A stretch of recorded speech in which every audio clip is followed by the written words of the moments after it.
In today's video, I'm going to teach you how to view Miro history. If you've ever wondered who moved a sticky note when a frame was renamed, or how to roll back to a clean version after a busy workshop, the history view is where you'll find those answers. We'll walk through how to open it, what each tab shows, and a few practical considerations so you can confidently audit changes and restore earlier snapshots when needed.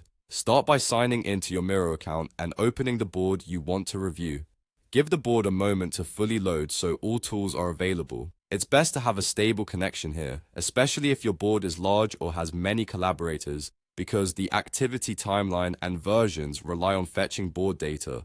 Next, look to the top left corner of the board interface and click the main menu icon, the vertical three dots. This menu houses board level actions and settings, including access to the history tools. If your board is in full screen or presentation mode, exit that first so the menu is visible.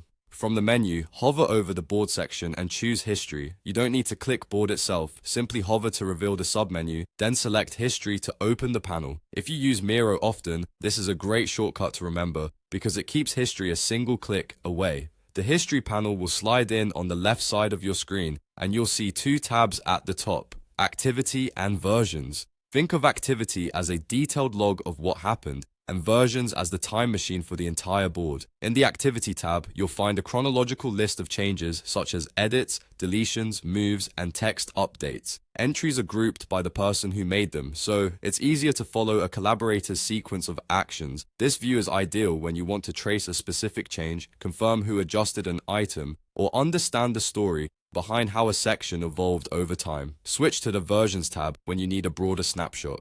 Versions show saved points in time for the entire board, letting you open an earlier state to review it and, if appropriate, restore it.